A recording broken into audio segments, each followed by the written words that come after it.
Bismillah, Assalamualaikum warahmatullahi wabarakatuh.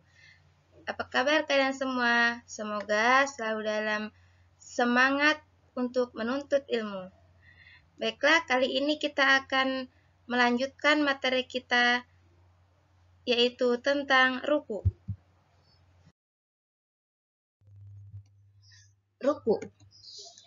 Ruku disyariatkan ketika sholat, yaitu setelah berdiri membaca Al-Quran, kemudian bertakbir intikal, baru setelah itu ruku. Ruku adalah rukun sholat. Jika seseorang meninggalkan ruku atau tidak ruku dengan sempurna, maka tidak sah sholatnya. Jadi rukun sholat salah satunya adalah ruku. Ketika tidak ruku, maka tidak sah sholatnya. Kita akan membahas tentang posisi anggota badan ketika ruku. Yang pertama, yaitu membungkukkan badan.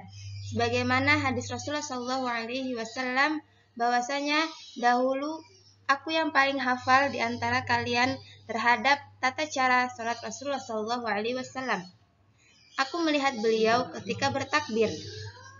Beliau menjadikan kedua tangannya sejajar dengan pundak, lalu membungkukkan badannya.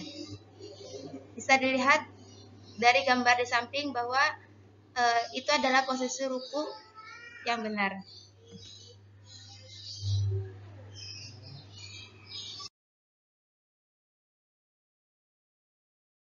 Yang kedua adalah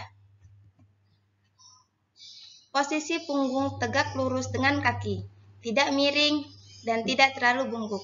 Sebagaimana hadis Rasulullah SAW, biasanya Rasulullah SAW jika ruku, andaikan diletakkan wadah air di atas punggungnya, tidak akan tumpah. Kita lihat gambar di samping bahwa ini salah satu kesalahan dalam ruku, yaitu terlalu bungkuk ketika melaksanakan ruku. Yang ketiga, yaitu kepala sejajar dengan punggung, tidak mendongak dan tidak terlalu menunduk. Sebagaimana hadis Rasulullah SAW bahwa Rasulullah SAW jika ruku beliau tidak meninggikan atau mendongakkan kepala dan tidak juga merendahkannya atau terlalu membungkukkannya. Namun di antara keduanya, yaitu posisi lurus. Bisa dilihat dari gambar bahwa pada gambar terlihat seseorang yang ruku tetapi kepalanya terlalu mendongak. Ini adalah salah satu posisi yang salah ketika ruku. Posisi yang keempat yaitu tangan diletakkan di lutut, bukan di paha atau di bawah lutut.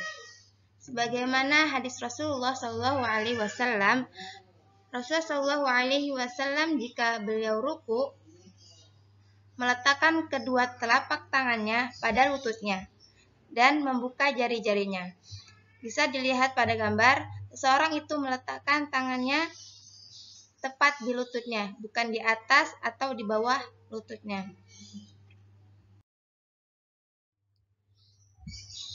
Posisi yang selanjutnya yaitu jari-jari direnggangkan, tidak dirapatkan. Sebagaimana hadis Rasulullah yang telah dijelaskan sebelumnya, yaitu ketika Rasulullah SAW ruku, beliau meletakkan kedua tangannya pada lututnya dan membuka jari-jarinya. Di samping adalah salah satu kesalahan ketika ruku, yaitu merapatkan jari-jarinya. Ketika ruku, jari-jari direnggangkan, seolah-olah kita memegang lutut tersebut. Selanjutnya yaitu pandangan mata ketika ruku. Pandangan disejajarkan sehingga tidak terlalu mendongak dan tidak terlalu menunduk. Jadi ketika ruku, pandangan kita sejajar dengan mata kita, bukan melihat ke tempat sujud, sehingga kepala kita akan terlalu mendongak, atau kita melihat ke bawah yang tidak sejajar dengan mata kita sehingga ruku kita menjadi terlalu menunduk. Selanjutnya ada ruku, yaitu melakukan ruku dengan tumakninah. Apa sih tumakninah? Tumakninah adalah tenang ketika melakukan gerakan dan tidak terburu-buru ketika melakukan ruku. Ketika kita ruku, kita diusahakan melakukannya dengan tenang, tidak terburu-buru atau ingin cepat-cepat selesai. Sebagaimana sabda Rasulullah SAW, lalu ruku dengan tumakninah.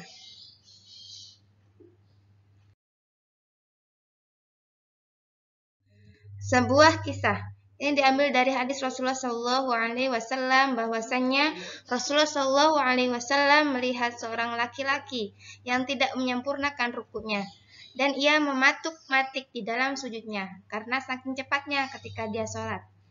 Maka Rasulullah SAW sabda, jika orang ini mati dalam keadaan seperti ini, maka dia tidak mati di atas ajaran Nabi Muhammad.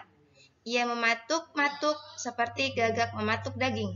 Permisalan orang yang tidak menyempurnakan rukuknya dan mematuk-matuk dalam sujudnya seperti seorang yang lapar yang hanya memakan 1 atau 2 buah kurma.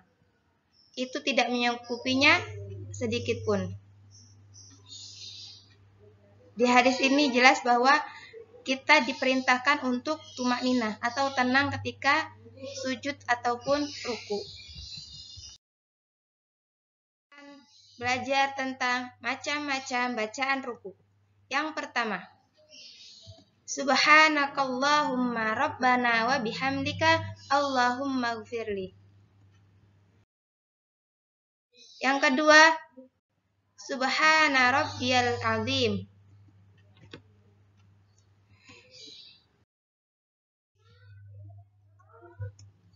Yang ketiga yaitu Subuhun Quddusun Rabbul malaikati wa ruhi.